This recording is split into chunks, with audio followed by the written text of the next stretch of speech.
Uh, Hi everyone. Welcome to week 5 for the course Fluid Dynamics for Astrophysics. I'm Supritha Bhomik and I'll be conducting this slide session. We'll start with recapping the material for this week. So, we'll first discuss something called the Kutta-Yukowski lift theorem. So, for this, consider an incompressible potential flow. Now, if you remember, potential flows were the ones where you could write the velocity vector as the gradient of some potential. This worked when curl of u was 0, because curl of a gradient is always 0. And the moment you consider a flow where curl of the velocity vector is 0, you know that you're working with an inviscid fluid, because whenever you have viscosity, the uh, curl of the velocity vector has to be non-zero. So right now we are working or considering an inviscid incompressible fluid, and we're considering the flow around a sphere. So since it's incompressible, the definition of incompressibility is divergence of u is 0, and u we were already expressing as the gradient of a scalar. These two conditions give us that the Laplacian of phi is 0. And we had already proved that in such cases, the Laplacian of phi as well as psi both will be 0. Solving for the Laplacian of psi equals to 0 gives you this. Once you impose the condition that at infinity, far away from the sphere, the velocity of the velocity of the fluid has to be this capital U. And since you're considering inviscid fluid, the fluid does not stick to the surface of the sphere, which means that at r equals a, that is at the surface of the sphere, uh, the radial component is 0, and that the theta component is non-zero, so that it does not stick to the surface of the sphere. Once you impose these conditions, you get this solution. I'm not repeating the derivation. Okay. Next thing you do is you add a circulation to this flow. Now, this we had discussed when we took up the study of circulation. We said that, well, we understand that we are dealing with an inviscid situation, but nothing ever really is inviscid. It's always about working in the regime with the approximation that the flow is inviscid, that the fluid is inviscid. But understand that, but we also then accept that there is a small viscosity that allows you to get a non-zero circulation once you set the sphere spinning, because the fluid will stick to the surface of the sphere, and once you spin the sphere, you get a small circulation. But the viscosity, because the viscosity is non-zero, but the viscosity is small enough such that you can keep using the potential flow conditions. Okay. So once you do that, your stream function is modified to this. You get this extra term upon adding circulation. Now, why do we say that gamma is the circulation? We will prove this here to show that gamma is indeed the circulation. Okay, now if you remember how the stream function psi was related to the potential u, to the velocity u, for a 2D flow, u was curl of psi taken in a direction which was perpendicular to the plane of flow. Okay, so by definition, the radial component of the velocity is this, and the theta component is this. You use this psi. Remember, right now we're trying to show that gamma is indeed the circulation. You use this expression for psi and you derive ur and u theta, and you get these expressions. Now, this and this you would have obtained even without this extra term of gamma. What the component that you have on top of your usual solution is the circulation part, which arises in u theta. Okay. Now, also see that we get back these boundary conditions, that at the surface of the sphere, the radial component is 0, which you will see if you set r equals a in this expression, ur becomes 0, right? And at r equals infinity, ur and u theta will combine to give you this capital U. So you get back your previous boundary conditions that you had set. The extra part is gamma, which vanishes as r goes to infinity, clearly because the circulation is set near the surface of the sphere. Okay. And now using this expression for the velocity, one can derive the circulation. Okay, which remember was the closed integral of u. All right. Now, if you're trying to derive this closed integral, of course, this whatever path you take, r will have the same limits because you're coming back to the same point in the closed integral. So this will be 0. And then you have u theta to integrate over, right? And this will be integrated over the values of theta from 0 to 2 pi, here and here. Okay. This is an integral over sine theta from 0 to 2 pi, which will vanish. So these two integrals just vanish. And what you're left with is this. Now understand that the integrand is independent of theta, which is why when you integrate from 0 to 2 pi, you'll be just left with the 2 pi. R cancels from here and you're just left with the gamma. So this thing that we added over here to the stream function, the gamma in this term is indeed the circulation. This was not shown in the lectures, so I thought it's worthwhile to demonstrate this or explicitly derive the circulation for this stream function. Okay. Okay. Now coming back to the lift theorem. So this was the stream function in the presence of a non-zero circulation. And we also derived the velocities, the radial and the theta component. So at the surface of the sphere, the radial component just vanishes. And setting r equals a for u theta will give you this. So this is the velocity of the fluid at the surface of the sphere. Okay. Now what we really want to know, this is something that we had shown using uh, the flux of these streams, that there is supposed to be a net upward or downward force on the sphere, which causes the ball to dip or to be lifted. That is something that we're going to show over here using Bernoulli's equation. Now, using Bernoulli's equation, and once again reminding you under what conditions Bernoulli's equations were valid, they were valid for a steady inviscid flow, and that is what we are dealing with over here. We're dealing with inviscid flows.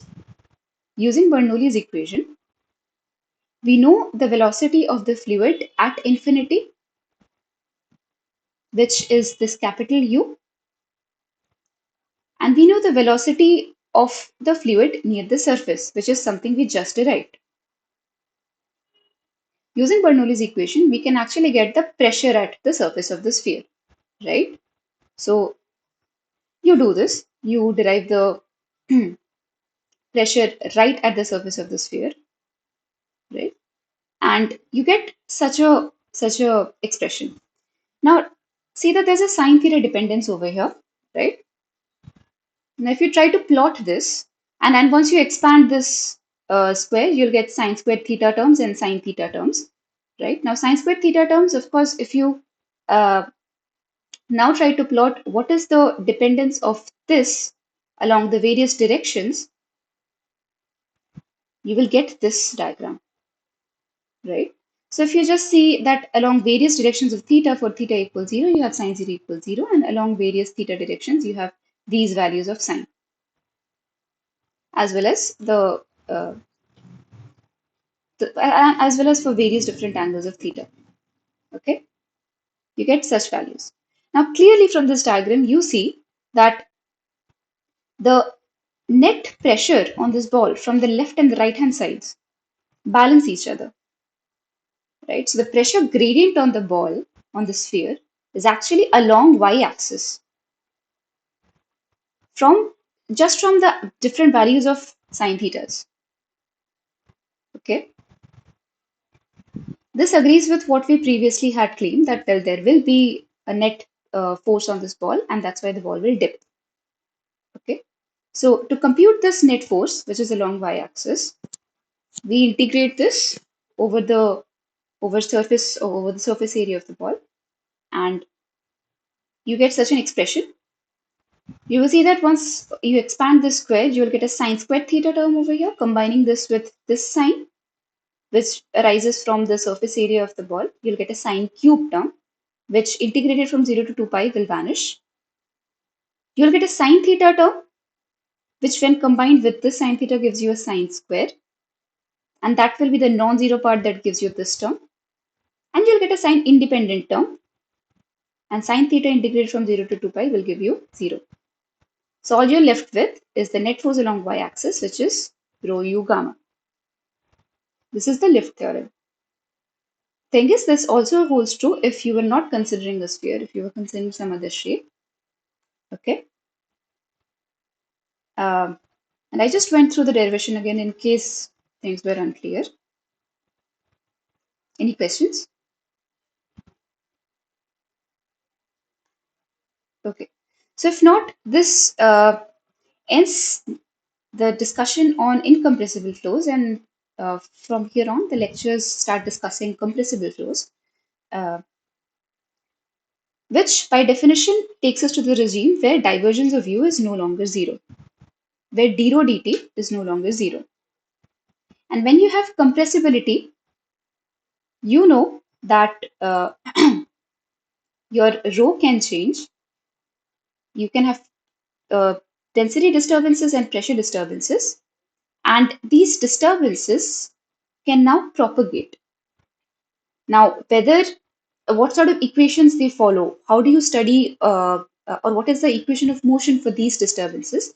To study that, we'll have to once again go back to Euler equation and mass conservation equations.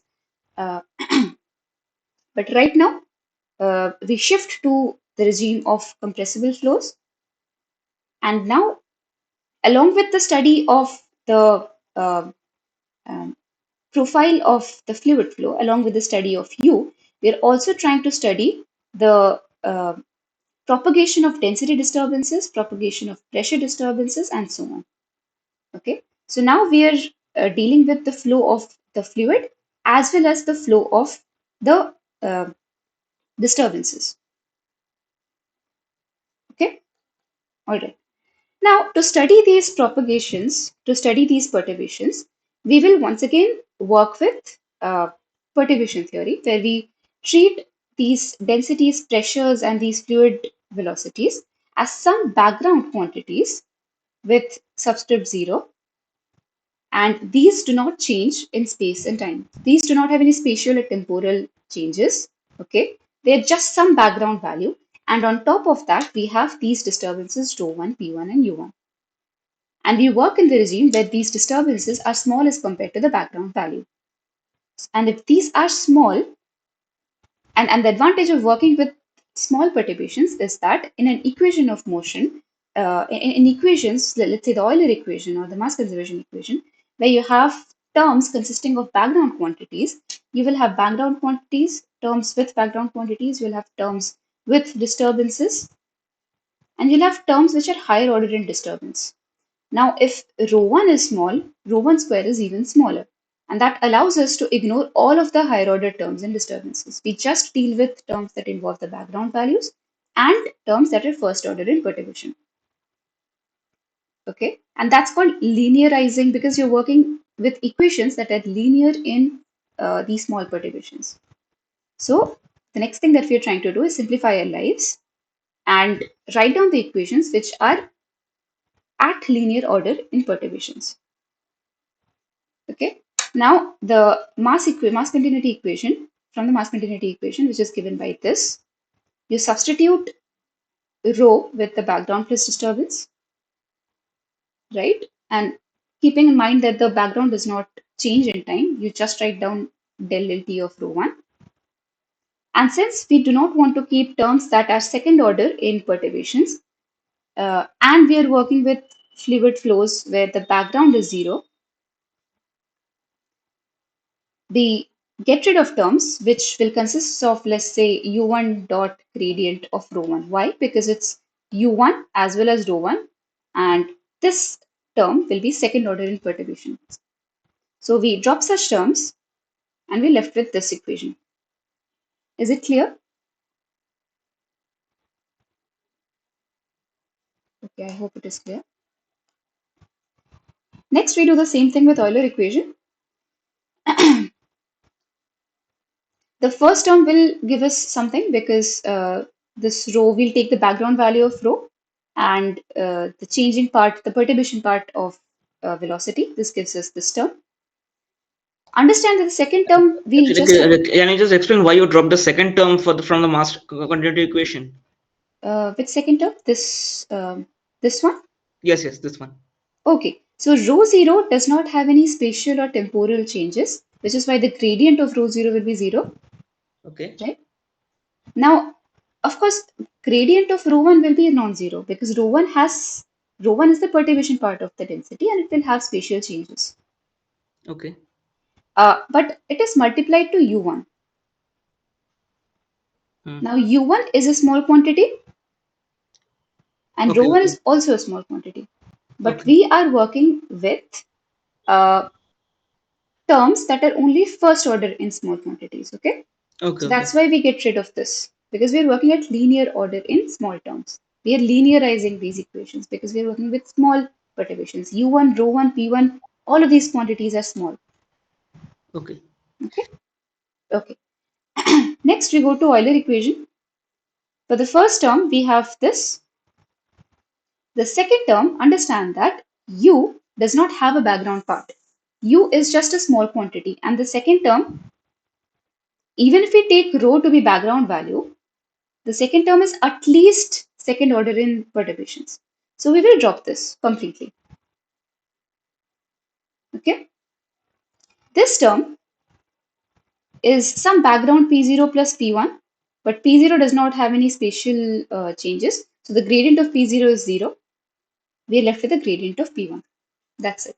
Okay. So this is the Euler equation linearized. All right. Now what we will do is these are uncoupled equations in rho 1, P1 and U1. Sorry, these are coupled equations. Okay. What we want to do is we want to decouple them. To decouple them, we'll have to take some operations of this and this. And using this relation, I hope it's clear, right? It is just del P is del P del rho, delta rho. Del P is the perturbation part of the pressure, which is P1, and so on. Using this relation, what we will do is we'll take, let's say, del T of this first expression. If you take del T of this expression, you will get a if you take del T of this expression, you will get the second time partial derivative of rho 1, this plus rho 0 divergence of del u1 del t. Now del u1 del t is given by second equation. So I will use this equation and substitute this for del u1 del t. Okay. Simplifying this gives me this equation. Now what is this? I hope this step is clear. Is it clear?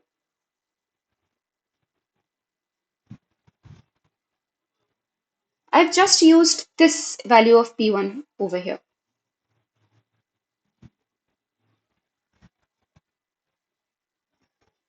Okay. Now this equation for rho 1, this is just an equation for rho 1. And the structure of this equation is that of a wave equation. Okay. So we understand from this that the perturbations in density, the way they propagate or their dynamics, that is the change in time and space, is related by an equation that resembles that of a wave. So rho1 disturbances propagate like a wave. Density disturbances propagate like a wave. And we also know that whatever term multiplies Laplacian of rho is the speed of that wave. So we also know with what velocity this wave propagates, this density disturbance wave propagates. Okay. Similarly, we can take time derivative of this equation, right? Which gives me a rho 0 del 2 u1 del t2, which is exactly this. Hmm? And then I'll have a gradient of del p1 del t, and then again I'll use this relation and get a del rho 1 del t, which I will substitute using this equation and get the right hand side. Simplify this to get once again another decoupled equation for u1, an equation which which does not have any rho 1. And this equation once again resembles that of a wave equation. And we know that u1, which is the disturbance in the fluid velocity profile, this is also like a wave propagating with velocity this, same velocity as that of rho 1. But isn't that quantity the inverse square of velocity? Yes, which quantity? This del p over del rho. Yeah, it's not the inverse quantity. It is the square of the speed. Okay. It is the square of the speed because it arises in such a way in the wave equation. But in the wave equation, it was like 1 over v square into this Yes, term, right? because it arises on the right hand side, right? Okay. Okay. Yeah, you sure you take it on the left hand side and call it the inverse Okay, square of. okay, okay. Okay. Okay. Cool. Okay. So this is the velocity with which these waves propagate. So it's a characteristic velocity. I shouldn't call it velocity, it's really a speed. It's the characteristic speed. And one important point is that we have derived all of this in zero background velocity. Okay. So if we had not kept u0 as 0, we would have extra terms over here. So the speed would then not really be cs squared. The speed of these waves would not really be cs squared. It would have been something plus minus u0. Let's say cs plus minus u0. Okay. So it's very important to note that we have derived all of this in zero background velocity. And all of this has been done at linear order, where we could say that, well, we are ignoring terms that are higher order in perturbation because they are small enough to be ignored. So we are working with weak waves as of now. Okay. Now to uh,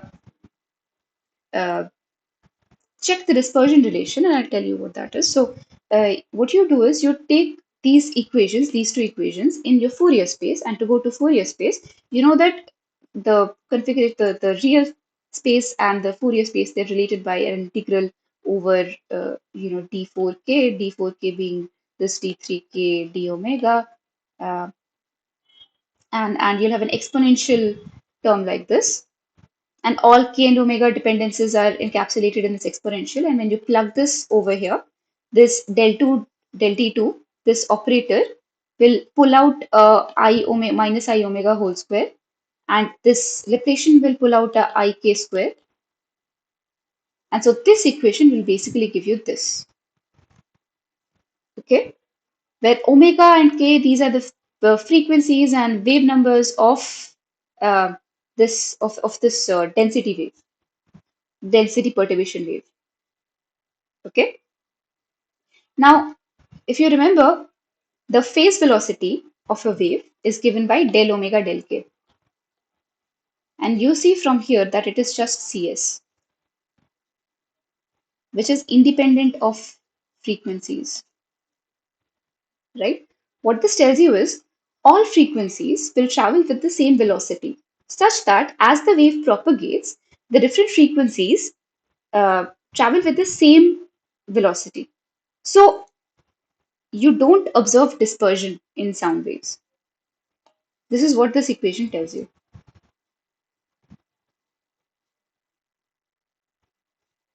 If this had indeed dependence on omega, then different phases would have traveled, different frequencies would have traveled with different velocities. And then as the sound wave would have propagated, one frequency would have fell short of the other frequency, and they would have dispersed. The different frequencies would have dispersed. That's not what happens. That's not what you see over here. So they are non-dispersive. Okay. Okay, then a little bit of terminology. If you remember, when we discussed dimensionless numbers, we had defined a quantity which was the Mach number, which in the Euler equation, which was the momentum conservation equation, in the Euler equation, we took the ratio of the inertial term to the pressure gradient term, and that turned out to be U by CS, and we called that the Mach number. And now what we say is if the Mach number, if this term turns out to be much less than 1, which means that the inertial term has lesser importance as compared to the pressure gradient term, then the flow is quasi-hydrostatic. Like you could almost say that the flow is static, which means that you can just drop this dudt because it's much smaller as compared to the other terms in the Euler equation. Right? You could drop this and claim that it's very close to zero, and your entire dynamics is being not really dynamics because then the flow is static, or the entire fluid profile is being determined by the pressure gradient and in turn boundary conditions because that's what really gives you the pressure gradient. Okay, those flows are called subsonic flows. And if the Mach number turns out to be much greater than 1, you call it a supersonic flow. In that case, the inertial term is much more important for determining the fluid dynamics as opposed to the pressure gradient term. So the fluid profile is almost independent of the pressure gradient term and the boundary conditions, and the flow is quasi-ballistic. Where you can almost ignore the pressure gradient term. Okay, all right. Now we'll review the fact that if you have an incompressible flow that is steady, then it has to be a subsonic flow. It cannot be a supersonic flow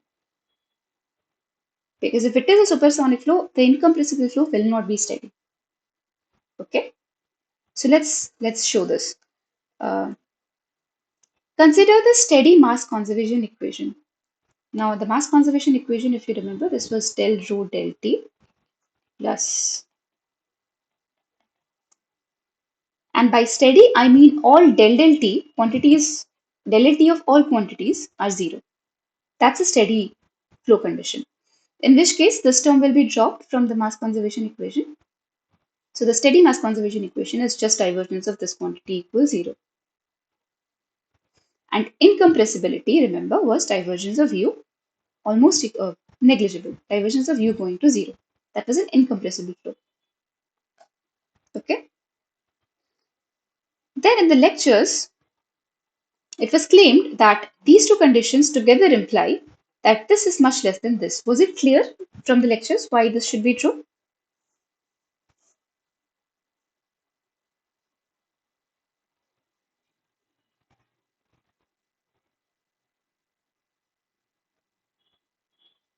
Yes, no, maybe. Shall I? I think it will be good to that if you explain. Okay, okay, okay, that's fine. So from this equation, I can claim u del rho plus rho del u is zero,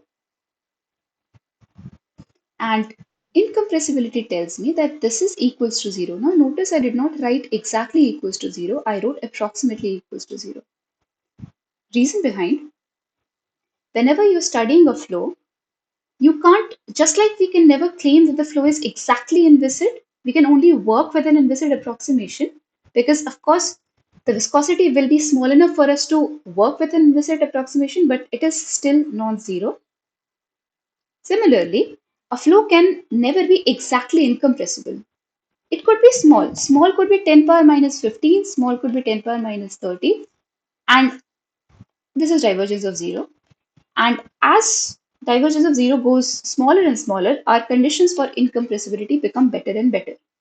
Okay, but there's nothing called exactly zero. It could be small, and you can keep testing. You can keep experimentally figuring out the value of this. And if it goes smaller and smaller, your incompressibility condition approximation becomes better and better to work with. But of course, you can never claim that it's exactly zero. So we see that it is small enough for us to ignore this term. Okay. Now, if steady mass conservation tells us that this term is exactly zero, and we are treating, let's say, 10 power minus 15 as a number small enough to treat it as zero, okay, that means that this term, which is 10 power minus, which is a proxy for 10 power minus 15, has to be greater than this term so that this sum does not exceed 10 power minus 15 because 10 power minus 15 is now our zero. It is the small number that we treat as zero. So if this turns out to be 10 power minus 3 experimentally, then I can't sum it, and because if I sum this sum will turn out to be 10 power minus 3. And that is no longer 0 for us, because understand that 10 power minus 15 was 0 for us. We treated this to be good enough for us to claim that it's 0. That is why we have to say that this term has to be smaller than this term, much, much smaller than this term, so that the sum of these two does not exceed the number that we treat as 0. Is it clear?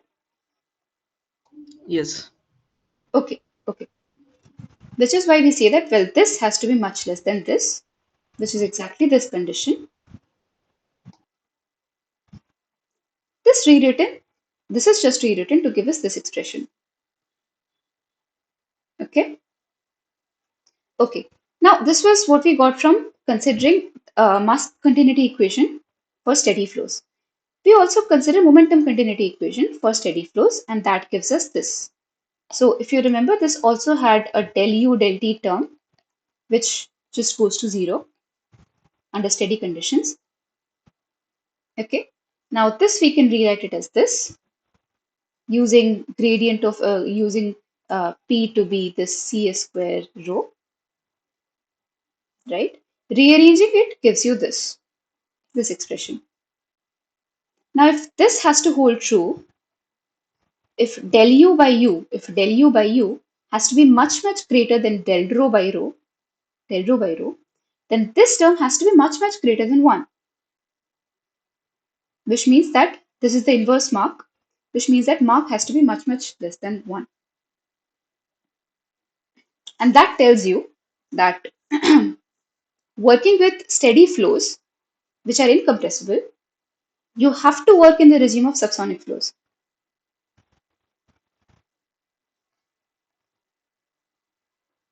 Okay. Once again, this was a point that was emphasized in the lecture, and I think it's very important to understand. We are imposing the condition. We are saying that compressibility or incompressibility is is something that we test out by looking at the Mach number, and we say that if the flows, if it's a subsonic flow, then incompressibility is a good condition to work with. Hmm?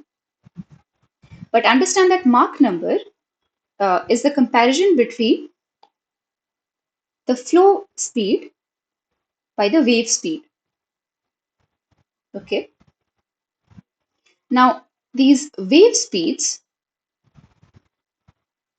is something we derived for zero background flow.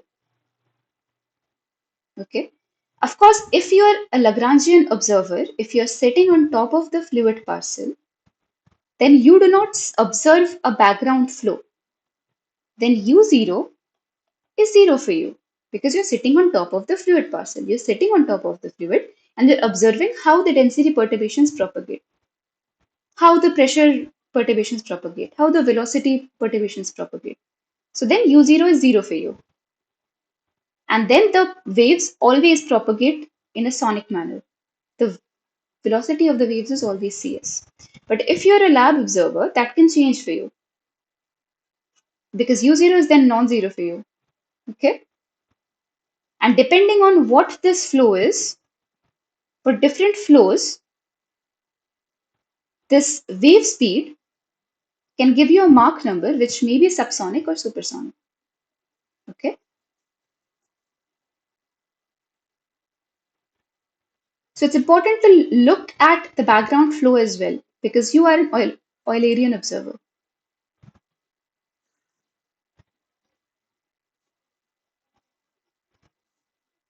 Okay. All right.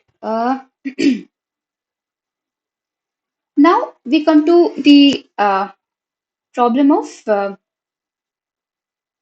or rather, utilizing some conserved quantities and finding out flow conditions, the pressure conditions, or the velocity conditions at a point in a system, uh, using something called method of characteristics and advection equations. Okay, so these two are just the equations that we previously wrote down.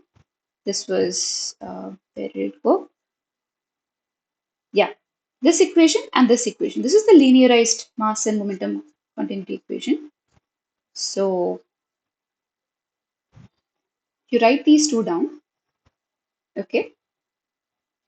You add and subtract them to get this and this.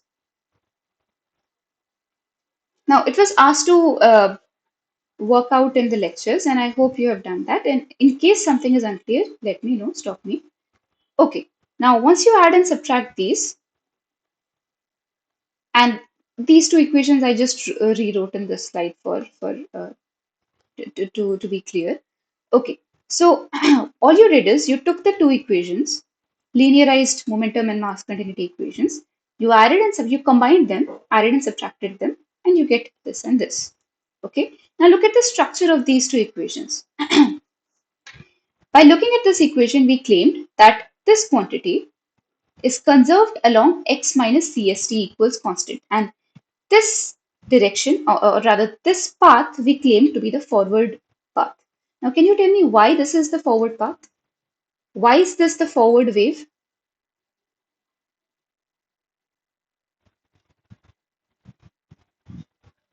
Any guesses? Any just by looking at this?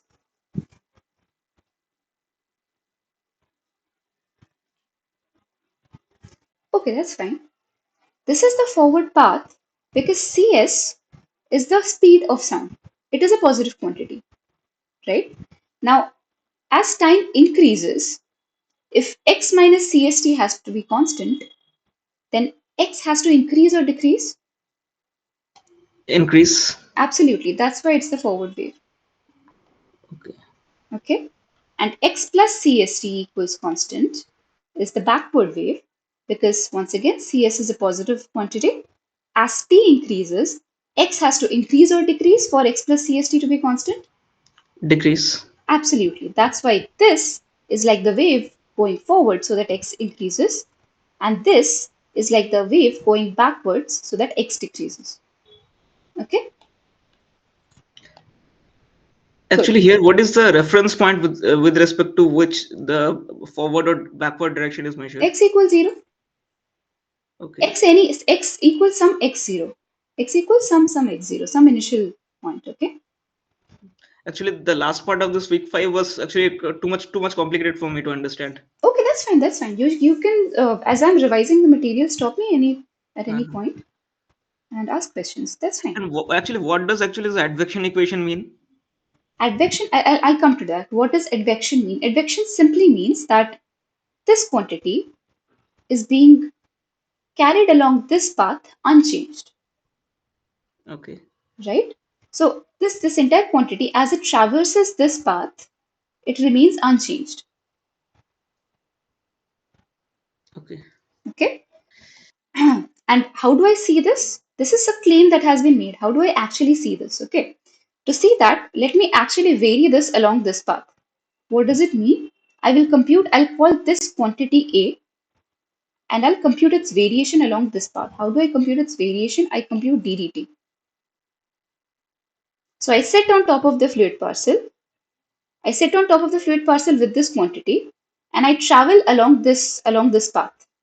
How do I do that? I compute the ddt of this quantity, which by chain rule, you'll have a del A del t, you'll have del A del x multiplied to x prime. And to compute this dx dt, I'll use this characteristic. So dx dt is just Cs from this. So I substitute this over here. But look at this equation. It is basically this equation. And so look at this expression. It is the left hand side of this equation, right? But this is 0. So what I have is dA dt equals 0. Okay. So this equation is an advection equation because it tells me that this quantity is advected along this path.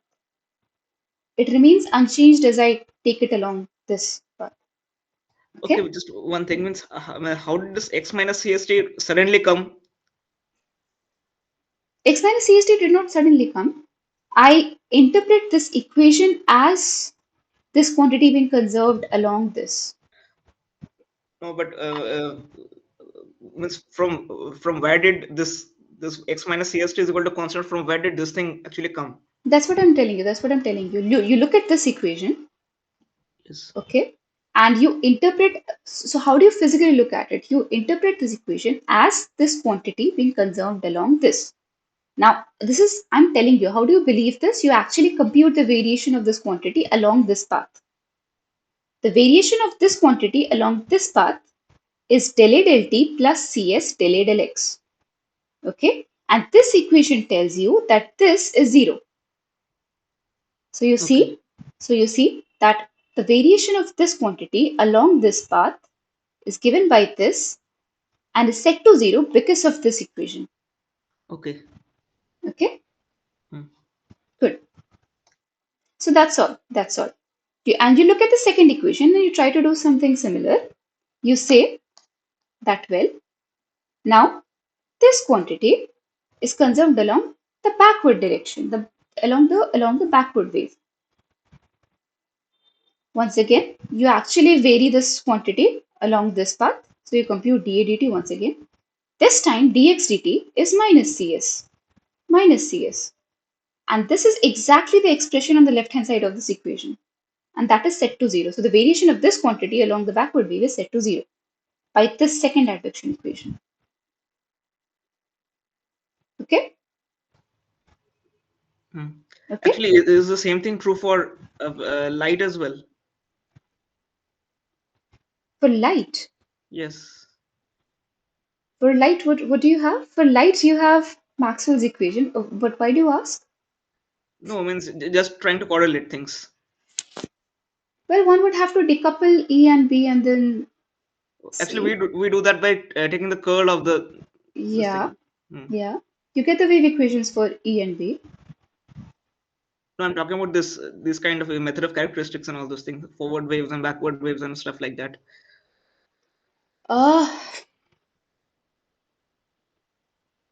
Forward waves and backward waves. See, the point is that first of all, live waves are transverse, and you don't have, let's say, a forward wave or a backward wave. There's one direction of propagation for the light wave. E and B, what do you call it? Oscillate in Hmm. perpendicular directions to the direction of propagation. Now, this is a forward wave and a backward wave is set up because of a disturbance in the system, and these are all longitudinal waves. These are actual pressure disturbances Okay. where the what is it called? Oscillations are parallel to the direction of propagation. And you'll see, and of course, once you have a system which you're perturbing, you will have these disturbances set up and the waves traveling along all directions, right? But light waves, you have just like one direction of propagation, and the waves are essentially what's oscillating is the electric and magnetic fields. No, like when we use the Huygens principle, it says that that energy can only flow in one We are direction. deviating off. Wait. Calm down. We are deviating off topic, okay? Yeah. But let's not worry about. No, means I'm getting confused regarding this. So I'm Okay, tell me. means means in Huygens principle we actually we consider light waves as longitudinal only, na? Means what Huygens did, he did that way only, na? Huygens did not. Huygens just said that the waves, if you consider this as a surface, uh, each point on this surface will have the same phase, will have the same amplitude of the wave. So if what do you call it? The contours of the Wave wave. If you fronts. the wave fronts, yeah, absolutely. If you consider this the wave fronts, then you can consider each point on the wavefront to once again produce more wavelets. Yes. Yes, but that does not tell you that the oscillation, whatever the oscillations of V and B are parallel to the direction of propagation. These wave fronts are what denote the amplitude of the wave being same at each point. That's what this wavefront tells you. That's what a wavefront is. Yes. Okay. And So what's confusing over here? no, means every point on the wavefront is a source of secondary wavelets, and the forward Hmm. envelope actually gives the next wavefront, right? Yeah. Yeah. but actually But it can be understand that the direction of oscillation is into the plane of the paper. yes, and the thing is that like it can be shown mathematically that energy cannot flow in the backward direction, Yes, but right? what's your question over here? My Like, question what is that is, yeah. means in for sound waves, how can energy flow in the backward direction? That's the thing. So energy is not flowing in the backward. Understand this. If you have, let's say, a box of gas, Okay. huh? Or forget about it. If you have, let's say, water, Hmm. hmm? Let's say you have a tub full of water. Okay. Now, on the surface of this tub, what you do is you drop a stone. Okay. Now, these pressure disturbances will propagate where? Here, everywhere. Do you say that energy is traversing in the negative direction? You don't say that. You just say that the disturbances are traversing in all possible directions. Now, Okay. you call this the forward wave, you call this the backward wave. That's it. When the Okay. wave traverses along positive x direction, you call that the forward wave. When the wave traverses in the negative x direction, you call it the backward wave. That's it. And you do this because of what we are going to discuss next. Let's say you are considering a situation, and this was also discussed in the lectures. Let's say you have a tube. You have two different regions that are separated by a diaphragm. This diaphragm position of this diaphragm you call x equals to 0. You puncture this diaphragm at some time. Now what will you see? What you will see immediately that you have density perturbations propagating along both directions. Okay. Hmm. Now you want to study the dynamics of these disturbances.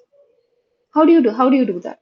That's all there is. There's a forward wave, there's a backward wave. That's it. Okay. So it doesn't mean that energy is flowing in the backward direction. Even if it does, what's wrong with that? I mean, what is wrong with, you have a density perturbation, you have a wave Okay.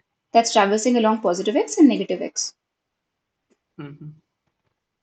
Okay, Huh. all right.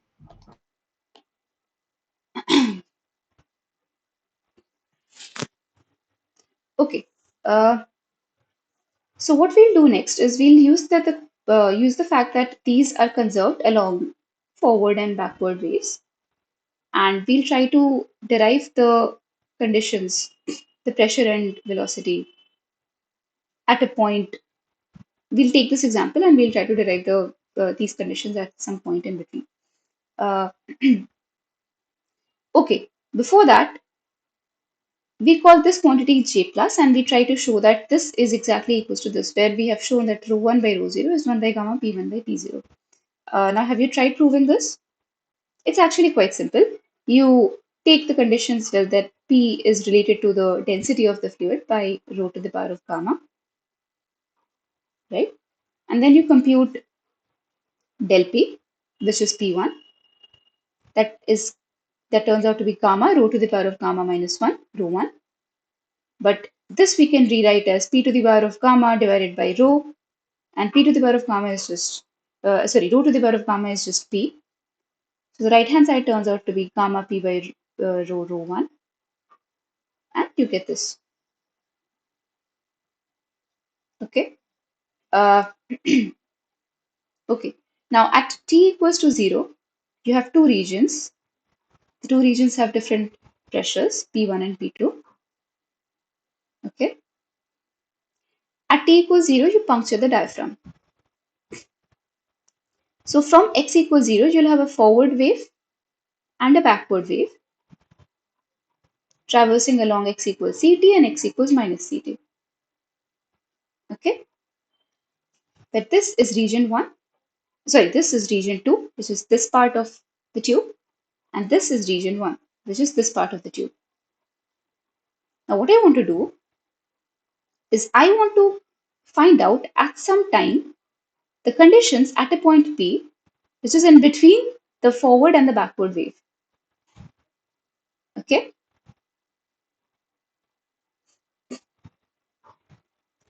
What I will do is, since I know the initial conditions at t equals to 0, I know what my system was. My system was u1, u2 equals 0, and pressure in region 1 as P1, pressure in region 2 as P2. I know the initial conditions at t equals 0, and then I puncture the diaphragm and I don't know what happens to the system, and that's what I want to find out. So I will use the fact that these quantities are conserved along the forward and backward wave, and I will find out the conditions at some future time at point P. So what I do is, I draw lines parallel to the forward and backward wave, and I say that, well, a forward wave traveling from this position x at time t equals 0 reaches the point P at a certain time, and a backward wave traveling from region 2 would reach the point P at the same time. And I will use a conservation of this quantities j plus and j minus and equate j plus, which will be conserved along this line. And I know what j plus is at t equals 0 because I know the initial conditions. So I will set j plus at t equals 0 to j plus at this point because it is conserved throughout this line. And I do the same thing with j minus. J minus is conserved along the backward wave, and I know what j minus is at some initial time. So I will set it equal to j minus at point P. That is exactly what you do. You do this, you do this. So what you do is you have two equations when you set this equals to this and this equals to this. And you have two unknowns because you wanted to find out v and the velocity and the pressure at the point P, and you have two equations. So you can solve and determine what the pressure and the velocity at point P is. This is how you use the fact that these quantities are conserved along the forward and backward way. Now, what you were asked to do, this was left as an exercise and we will solve this now, is let's say the diaphragm was replaced by a piston. Okay, and the piston we knew was moving with u. Everything else is the same. You have two regions divided by this piston, right? Initially, the fluid in these two regions were at rest, and the pressure over here was P1, pressure over here was P2, the velocity of this piston was u. We have now three unknowns. We do not know what the pressure at this piston is, and we also want to find out the velocity and pressure at the point P. Just like the previous case, we have a forward wave and a backward wave the moment this piston starts to move, because pressure and density and velocity perturbations are set up the moment you displace this piston, and we want to find out how these waves propagate. You have a backward and a forward wave propagating along x plus ct and x minus ct. But now you additionally have a line which denotes the movement of the piston, which is x equals ut. This is the line of the piston. Now, once again, you'll have conserved quantities j plus and j minus along forward and backward wave. So what you do is you draw a line which is parallel to the backward wave. So, and you know the initial conditions. So you know what j minus is at t equals 0, which you can relate to j minus at p. And you draw a line parallel to the forward wave that meets the piston. And this is where the forward wave stops. Because you have the piston, so you can't really reach region 1. This is region 1. This forward wave, what is conserved along the forward wave is J plus. And you can find out what J plus is at the piston. It will involve the pressure of the piston, which is unknown, but we will get to that. And you can equate it to J plus at the point P. Okay? But to find the pressure of the piston, which is unknown, we draw a line which is parallel to the backward wave and meets region 2. And we know the initial conditions, so we can compute the J minus at this point and equate it to the J minus at this piston, which meets, and this wave meets the piston at some time t equals to u. So we have three equations. At the point P, what I want to do is, let me zoom out a bit. Okay. At the point P, I draw a line which is parallel to forward wave and I equate J plus at t equals to u. I equate J plus at t equals to u to J plus at the point P. To J plus at the point P, because this quantity J plus remains unchanged throughout this line. Okay, I write this equation and I substitute for the variables and I get this equation. Okay, it involves P0, which is the pressure at the piston, okay, UP, which is the velocity at the point P, and P, which is the pressure at the point P. All three are not known to us. These three are the quantities that we want to find out. Okay, once again, I write down the second equation by equating J minus at t equals 0, J minus at t equals 0 to J minus at xp, to J minus at xp. And I get this equation. And it involves the velocity at the point P and the pressure at the point P. Final equation, I equate J minus at t equals tu, J minus at t equals tu to J minus at t equals 0, to J minus at t equals 0, because J minus remains conserved along this line. And I get this equation, which involves the pressure at the piston, and that's it. So I can compute the pressure of the piston from this equation, substitute it over here, and find out all three unknowns because I have three equations. And that solves my problem. Was this clear? Yes. Okay, good. Very good. Okay,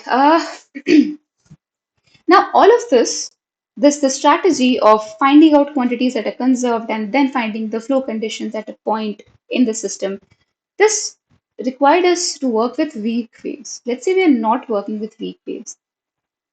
Then it's not sufficient to linearize because if the perturbations are large,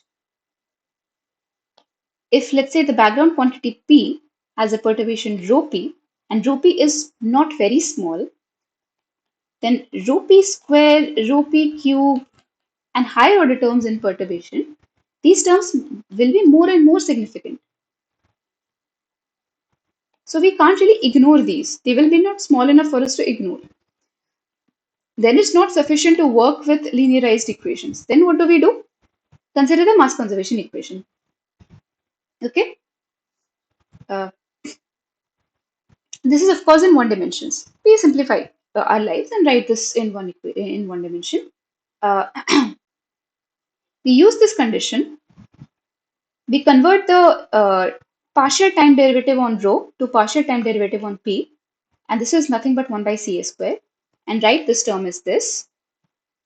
We do the same thing for the partial space derivative on rho, convert this to a partial space derivative on p, and so on. We get this equation. We multiply this equation by cs by rho, and we get this equation. Okay, and then we rewrite the momentum conservation in one dimensions. Then we have this equation and this equation. And then previously, remember, we worked with linearized mass and momentum continuity equation. The linearized versions, and then we added and subtracted them. And then we concluded a few things by looking at the structure of those equations. We will do the same thing here, except we will work with these two equations and we'll combine them, add and subtract to get these two equations. These are two equations because you can either take the plus signs or take the minus signs. Okay.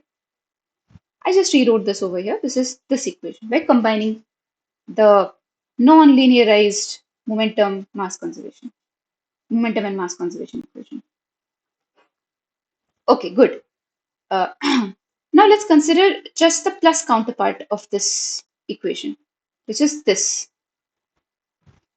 Now this must look very familiar to you because this is exactly the same equation we dealt with before. Del A del T plus U plus CS del A del X equals to 0, where A is basically this quantity.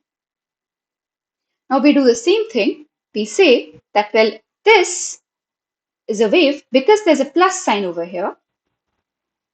We restate all of the arguments we made when we were previously working with the linearized advection equations. And we see that, well, looking at this structure, we say that A is a quantity that is conserved along the forward wave. But the forward wave now is advected forward with velocity u plus cs. this quantity is advected forward with this velocity. Okay. Now, okay, this is the first conserved quantity. The second conserved quantity, by looking at the minus part, the minus counterpart of this equation, which is basically this. Now, looking at this minus sign, you will say that, well, this quantity, the quantity u minus f, is advected. Okay, this should not be forward. This should be backward. Is advected backward with velocity cs minus u. That's exactly the velocity that arises over here. Okay. So what one can now do is, you can now say, well, I want to redo this problem, but now not work with the small or weak wave approximation. Then what will you do? You will work with these expressions. Okay. What are the differences with the advection equation, the linearized case? One is very obvious. Clearly, the quantities that are being conserved along the forward and backward waves are different. The second one is, they are being advected forward and backward with different velocities.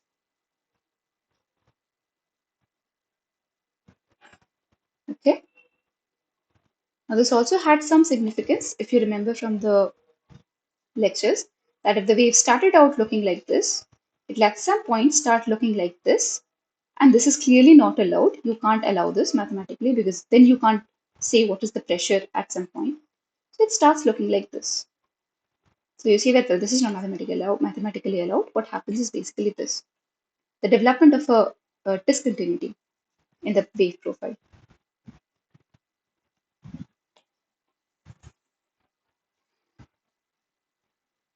Okay, so this concludes the revision. Now what we'll do is, we'll solve some sample problems. Okay, so consider a planet with an atmosphere made of fully ionized hydrogen, and it is stratified under gravitational influence, and we call it G, and we assume that the atmosphere is isothermal.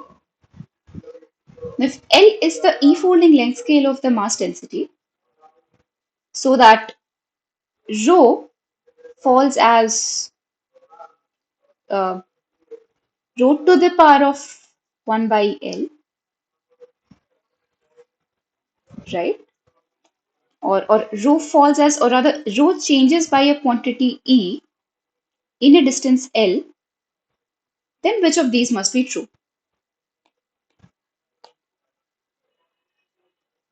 I hope the question is clear. Now we'll proceed to the solution. Okay, the first thing that we will write down from the question is that we have to work with an isothermal atmosphere, which means that in the relation P equals rho to the power of gamma, or proportional to rho to the power of gamma, we have to set gamma equals 1. And P is of course nkt, so P equals nkt is proportional to rho. The second thing is, this atmosphere is gravitationally stratified, which means that the pressure gradient is actually the force, which is this, per unit mass. Okay? Okay. Now, if dp/dz is g, we divide this by p. So 1 by p dp/dz is proportional to, we change this 1 by p to 1 by rho, because p is equals to rho, because isothermal. So 1 by p dp/dz is proportional to 1 by rho dp/dz, or d rho dz. But what is d rho dz? D rho dz is g, and rho is proportional to t. So we end up with 1 by p dp/dz equals to g by t, right? Now look at this equation. You have d rho by rho, you pull this dz to the right hand side, and you get d rho by rho proportional to g by t dz. If you integrate both sides, you end up with log rho proportional to gz by t, okay, where z is the height. in case it was not clear. So what you do is you write down rho as exponential of gz by t. Okay. Now if this is true, and this is exactly what we wanted to find, rho is proportional to what power of E, because L is claimed to be the E folding length scale of the density. L is the length over which density falls by a factor of 1 by E. Then this L has to be proportional to T, right? So the correct option is A. Actually, why is it assumed that the hydrogen is fully ionized? Why is it assumed that it is fully ionized? You probably can't treat it as, isothermal and so on. Why? I mean, what do you mean why?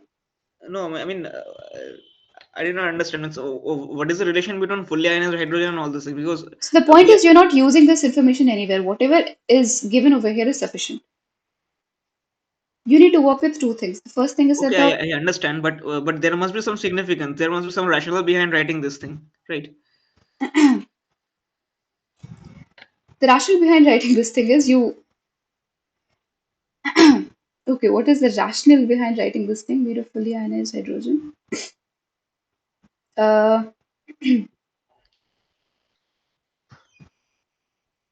uh, let's just say that the atmosphere is isothermal and gravitationally stratified is enough to give you the answer. Okay. Okay. Uh, let's see. Do we have to worry about the fact that this is fully ionized? What would change if this were not fully ionized? I mean, hmm, hmm,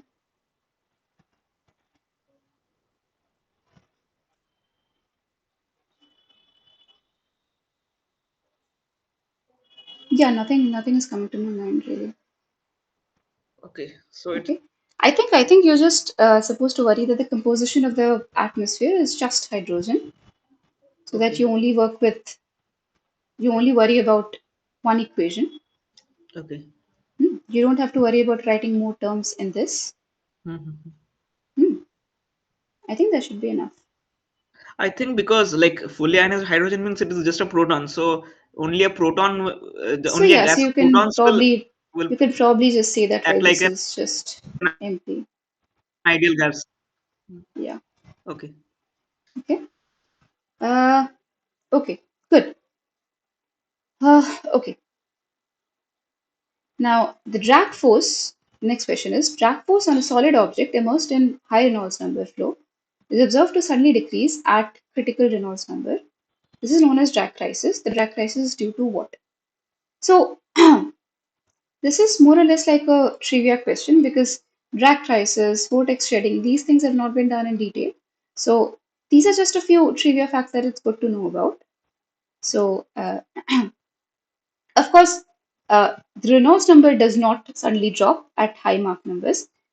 You are observing a sudden decrease in the drag at some critical Reynolds number. This is not because of some sudden magical drop of Reynolds number at high Mach numbers. What really becomes is, and this was just a one-line reason that was given to you about drag crisis, that the boundary layer suddenly becomes non-laminar. The layer right next to the surface of the solid becomes non-laminar. Hmm. So B is true. And the small vortices that form in the boundary layer, they are basically what lead to the drag crisis. So it's good to just know this as a trivia fact. Okay. All right. Next question. Once again, just good to know it as a trivia fact. It is true that vortex shedding increases drag on a solid body. Okay. Uh, Now, a solid body moving in a perfectly inviscid fluid will not feel a drag force. That is, we know true. That's why it's an inviscid fluid. Now, C and D, the pressure distribution on the surface of a spinning ball in an inviscid fluid is symmetric or asymmetric. Clearly, it's Asymmetric asymmetric. Magnus effect. Absolutely. Clearly, it's asymmetric. That's also what we derived today. Okay, we actually derived the force. Okay, consider 2 points inside a gas flowing with constant velocity. A and B are not close to each other, but whatever pressure fluctuations are generated at A, they can reach B. Okay, the flow between A and B is supersonic. Can't be said. Why can't it be said? Um,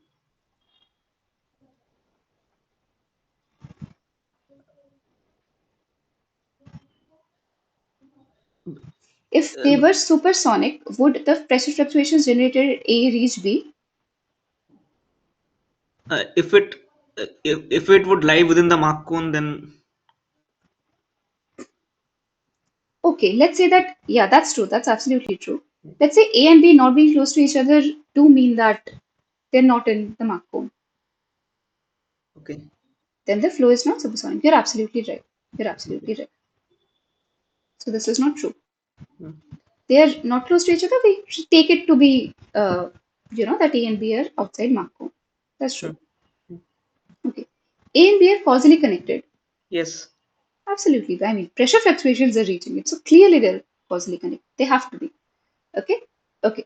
Now the frequency of sound waves heard by an observer moving with the fluid will be the same as that heard by an observer in the lab frame.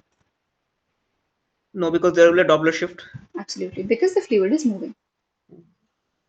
There'll be a Doppler shift and that's why they'll be different Hmm. because of a Doppler shift. So the correct options are B and D. Okay. Now consider this one-dimensional advection equation. Alpha is some quantity, it is some parameter which is being advected along some curve. This is a one-dimensional problem. Now you have to pick the correct statements. You have to conclude alpha is conserved along this curve or this curve. And you'll also have to see whether one can construct, so this is clearly a partial differential equation. One can actually say, one can actually convert this into an ordinary differential equation, either in terms of the variable a square or b square. That will decide whether option C is correct or D is correct. Okay, so let's go through the steps. So we have this advection equation. Determine whether it is conserved along A or B. We have to actually change this quantity along A or B. So we do that. We compute d alpha dt. Let's first change it along x minus ut. So the path along which we are advecting this quantity is x minus u2 equals constant. So d alpha dt is del alpha del t plus del alpha del x dx dt. dx dt from this equation is plus u. This is this equation. And this is exactly what is being set to 0 by this 1D advection equation. So what do we conclude? That option A is correct. And it is conserved along this curve. If you had uh, transported it along this curve, you would have had a minus sign over here. But that is not what is being set to 0 by this equation. Okay. Okay, now let's see whether we can construct an ODE from this PDE using b square or a square as an independent variable. Since the first option is b square, let's see whether this is true.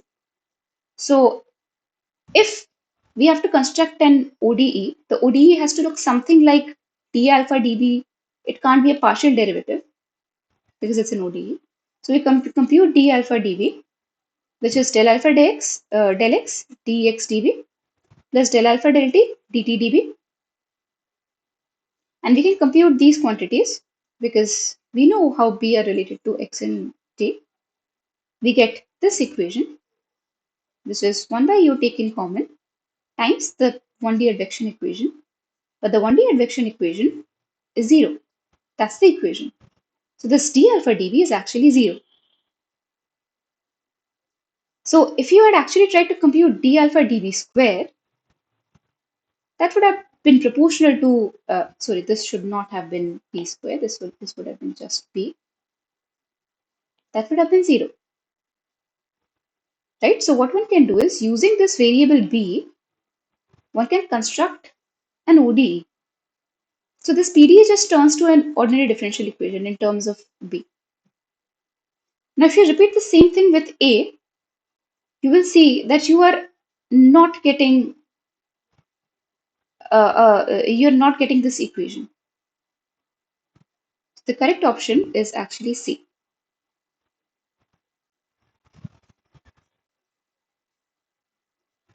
Okay, C and A.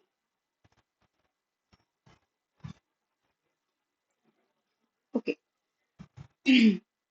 Now consider a set of one-dimensional coupled equations. You have these two equations.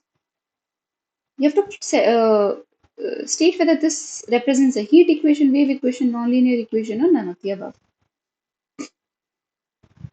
Now, to do this, let's first recall what heat equations were. Heat equations were of the type uh, uh, single partial time derivative equals to a double space derivative.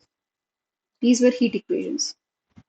Wave equations, we know they are double time derivatives on one hand side, double partial time derivatives on one hand, and double spatial derivatives on the other hand. These were wave equations. Okay. Nonlinear equations will have, let's say, f square or f cube or f power 4.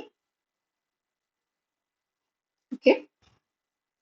Now, since these are coupled, you'll have to combine them. How do we combine them?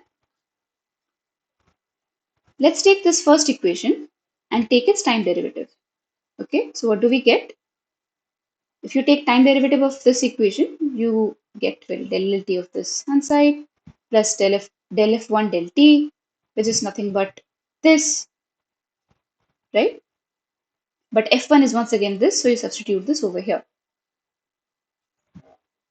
and you get this equation. Now, is this a heat equation? Clearly not. Is this a wave equation?